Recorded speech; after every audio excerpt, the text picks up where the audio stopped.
ਕੀ ਨਾਂ ਹੈਗਾ? ललिता रानी। ਕੀ ਗੱਲਬਾਤ ਹੋਈ ਤੁਹਾਡੀ? सर ਅਸੀਂ ਧਾਰਾ ਜ਼ਮੀਨ ਲਿੱਤੀ ਸੀ ਨਾ, ਜਿਹਦੇ ਵਿੱਚ ਅਸੀਂ ਇੱਕ ਜ਼ਮੀਨ ਪਿੱਛੋਂ ਵੇਚੀ ਸੀ ਰੋਹਿਤ अग्रवाल ਨੂੰ, ਤੇ ਉਹਨਾਂ ਨੇ ਸਾਡੀ ਮਤਲਬ ਪਹਿਲਾਂ ਵੀ ਉਹਨਾਂ ਸਾਡਾ ਇੱਕ ਕੇਸ ਚੱਲਦਾ ਪਿਆ 16 ਲੱਖ ਦਾ। ਇੱਕ ਉਹਨਾਂ ਨੇ ਸਾਡੇ ਤੋਂ ਮਤਲਬ ਪਲਾਟ ਦਾ ਕੀਤਾ ਸੀ, ਤੇ ਬਾਅਦ ਵਿੱਚ ਉਹ ਪਲਾਟ ਉਹਨਾਂ ਨੇ ਰਸੀਦ ਕੈਂਸਲ ਕਰਵਾਤੀ, ਤੇ ਜਿਹਦੀ ਪੱਕੀ ਰਸੀਦ ਸਾਡੇ ਕੋਲ ਪਈ ਹੈ। ਇਸੇ ਤਰ੍ਹਾਂ ਜਦੋਂ ਅਸੀਂ ਆਪਣੇ ਮਤਲਬ ਮੈਂ ਆਪਣੇ ਨਾਂ ਤੋਂ ਆਪਣੇ ਹਸਬੈਂਡ ਨਾਂ ਤੇ ਤਬਦੀਲ ਕਰਵਾਉਣ ਗਈ, ਜਿਹੜੀ ਆਪਣੀ ਧਾਰਾ ਵਾਲੀ ਜਗ੍ਹਾ ਹੈ, ਉਹਦੇ ਵਿੱਚ ਸਾਨੂੰ ਪਤਾ ਚੱਲਿਆ ਵੀ ਇਹ ਬੰਦੇ ਨਕਲੀ ਰਜਿਸਟਰੀ ਕਰਵਾ ਰਹੇ ਨੇ। ਜਿਹਦੇ ਨਾਲ ਅਸੀਂ ਤਹਿਸੀਲਦਾਰ ਸਾਹਿਬ ਦੇ ਕਮਰੇ ਦੇ ਵਿੱਚ ਗਏ, ਉਹ ਉਸ ਟਾਈਮ ਖਾਣਾ ਖਾ ਰਹੇ ਸੀ। ਅਸੀਂ ਵਾਪਸ ਆਏ ਤੇ ਜਦੋਂ ਇੱਕ ਬੰਦਾ ਉਹਨਾਂ ਦੇ ਕੋਲੋਂ ਕ੍ਰੋਸ ਹੋਇਆ ਸੀ, ਉਹਨੇ ਕਿਹਾ ਧਾਰਾ ਦੇ ਮਾਲਕ ਤਾਂ ਆ ਗਏ, ਜਿਹਦੇ ਨਾਲ ਸਾਡਾ ਸ਼ੱਕ ਪੂਰਾ ਪੱਕਾ ਹੋ ਗਿਆ।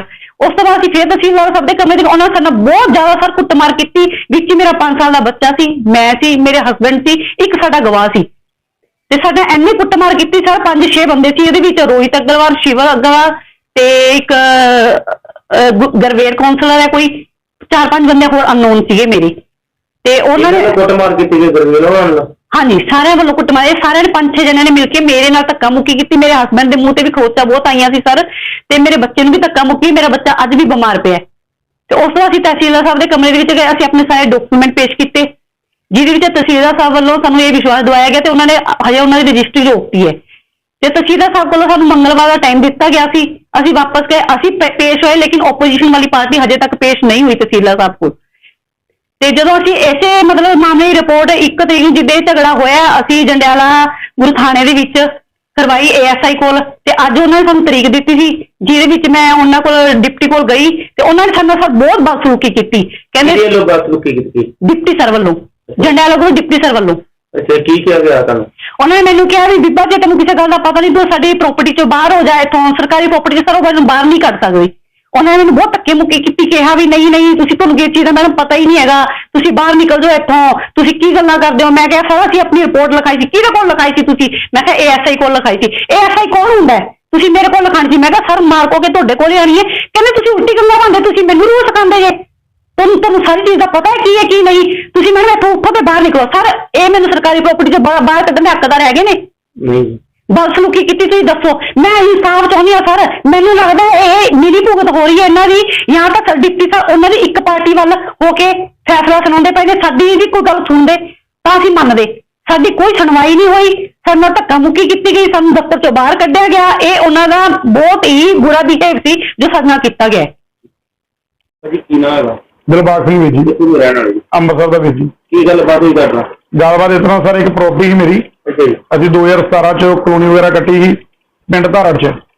ਉਹਦੇ ਮਸਲੇ 'ਚ ਇੱਕ ਜ਼ਮੀਨ ਸੀ ਸਾਡੀ, ਜਿਹਦੇ ਵਿੱਚ ਅਸੀਂ ਕੁਝ ਰਕਬਾ ਪਾਰਟੀ ਵੱਲੋਂ ਰੋਹਿਤ ਅਗਰਵਾਲ ਨਾਂ ਦੇ ਰਜੀਵ ਬਾਂਸਲ ਦੇ ਨਾਂ ਤੇ ਕਰਾਇਆ ਸੀ। ਤੇ ਜਦੋਂ ਉਸ ਦਿਨ ਥੋੜੇ ਦਿਨ ਪਹਿਲਾਂ ਪਿੰਡ ਮੈਂ ਆਪਣੀ ਵਾਈਫ ਦੇ ਨਾਂ ਤੇ ਰਜਿਸਟਰੀ ਕਰਾਈ, ਜਦੋਂ ਮੈਂ ਤਬਦੀਲ ਮਲਕੀਅਤ ਕਰਾਉਣ ਗਿਆ, ਉਦੋਂ ਇਹ ਬੰਦੇ ਉਹ ਜਗ੍ਹਾ ਤੇ ਨਕਲੀ ਰਜਿਸਟਰੀ ਕਰਾਉਂਦੇ ਪਏ ਸੀ। ਡਾਊਟ ਮੈਨੂੰ ਇਸ ਕਰਕੇ ਹੋਇਆ ਕਿਉਂਕਿ ਪਹਿਲਾਂ ਕਮਿਸ਼ਨਰ ਸਤਿਆਨ ਸਿੰਘ ਸਾਹਿਬ ਦੇ ਮੈਂ ਇਹਨਾਂ ਦੀ ਦਰਖਾਸਤ ਦਿੱਤੀ ਹੋਈ, ਇੱਕ 16 ਲੱਖ ਦਾ ਫਰੋਡ ਰੋਹਿਤ ਅਗਰਵਾਲ ਨੇ ਮੇਰੇ ਦੇ ਕੀਤਾ, ਜਿਹਦੇ ਕਰਕੇ ਇਹਨੂੰ ਉੱਥੇ ਵੇਖ ਕੇ ਮੈਨੂੰ ਸ਼ੱਕ ਹੋਇਆ। ਜਾ ਕੇ ਮੈਂ ਉੱਥੇ ਤਹਿਸੀਲਦਾਰ ਸਾਹਿਬ ਦਾ ਦਰਵਾਜ਼ਾ ਖੜਕਾਇਆ, ਤੇ ਉਹ ਖਾਣਾ ਖਾਂਦੇ ਪਏ ਸੀ। ਮੈਨੂੰ ਉਹਨੇ ਕਿਹਾ ਕਿ ਤੁਸੀਂ ਬੈਠੋ, ਪਰ ਮੈਂ ਕਿਹਾ ਤੁਸੀਂ ਖਾਣਾ ਖਾ ਲਓ।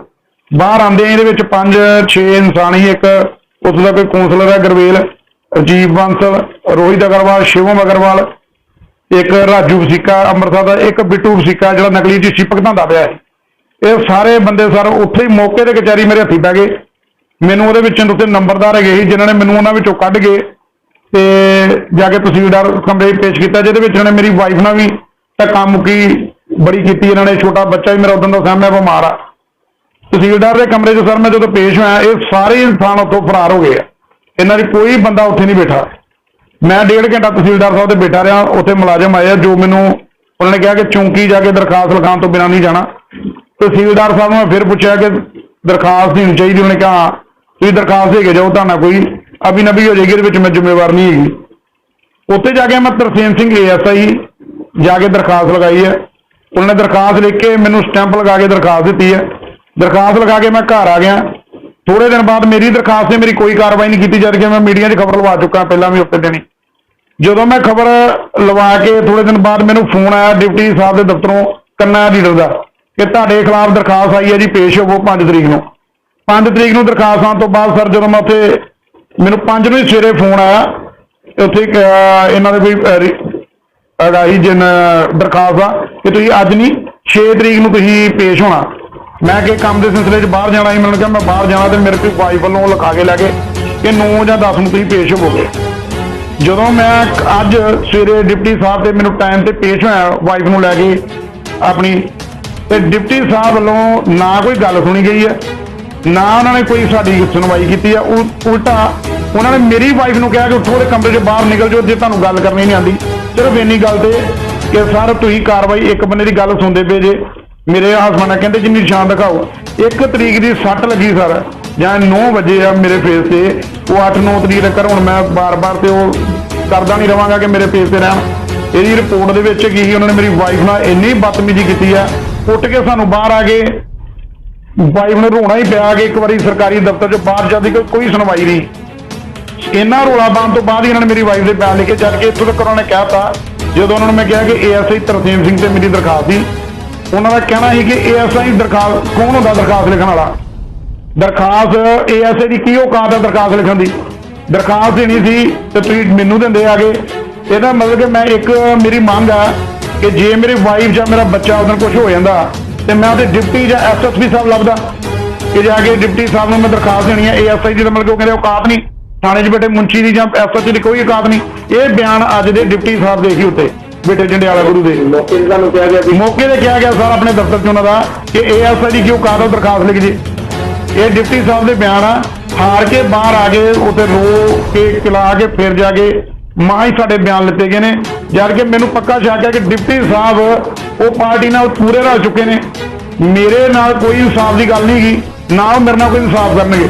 ਮੈਂ ਇਹ ਬੇਨਤੀ ਕਰਦਾ ਹਾਂ ਕਿ ਸਭ ਤੋਂ ਪਹਿਲਾਂ ਵੱਡੇ ਅਫਸਰ ਇਹ ਦਰਖਾਸਤ ਆਪਣੇ ਹੱਥ 'ਚ ਲੈਣ ਤੇ ਵਿੱਚ ਇਹ ਕਾਰਵਾਈ ਕਰਨਗੇ। ਜੇ ਡਿਪਟੀ ਇੰਨੀ ਗੱਲ ਕਹਿੰਦਾ ASI ਦੀ ਔਕਾਤ ਨਹੀਂ, ਕਹਿੰਦਾ ਮਤਲਬ ਕਿ ਅਸੀਂ ਵੱਡੇ ਅਫਸਰ ਲੱਭੀਏ। ਦਰਖਾਸਤ ਨਹੀਂ ਲੱਗਿਆ, ਵੱਡੇ ਅਫਸਰ ਲੱਭਾਂਗੇ, ASI SHO ਨੂੰ ਦਰਖਾਸਤ ਨਾ ਦੇਈਏ, ਫਿਰ ਸਾਡੀ ਕਾਰਵਾਈ ਹੋਏਗੀ।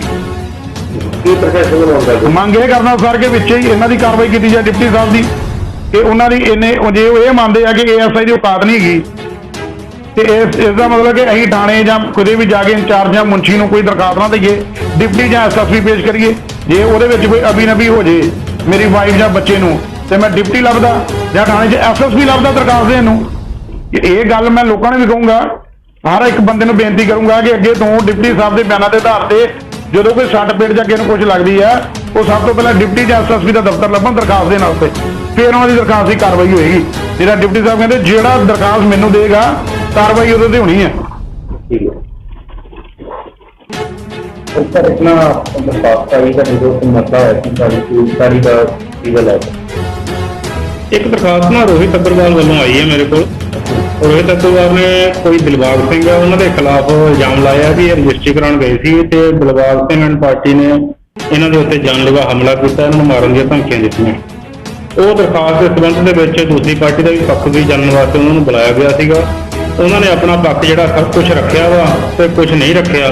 ਤੇ ਕੁਦਰਤੀ ਗੱਲ ਹੈ, ਜਦੋਂ ਵੀ ਕਿਸੇ ਦੇ ਖਿਲਾਫ ਦਰਖਾਸਤ ਆਉਂਦੀ ਹੈ ਉਹਦੇ ਵਿੱਚ ਪਹਿਲੀ ਧਿਰ ਦਰਖਾਸਤੀ ਕੋਲੋਂ ਉਹਦਾ ਪੱਖ ਸੁਣਿਆ ਜਾਂਦਾ, ਉਸ ਤੋਂ ਬਾਅਦ ਜਿਹੜੇ ਖਿਲਾਫ ਹੁੰਦੀ ਹੈ ਉਹਦਾ ਪੱਖ ਵੀ ਸੁਣਿਆ ਜਾਂਦਾ, ਔਰ ਦੋਵਾਂ ਦਾ ਪੱਖ ਸੁਣ ਕੇ ਇਹ ਦਰਖਾਸਤ ਅਜੇ ਵਿਚਾਰ ਅਧੀਨ ਹੈ।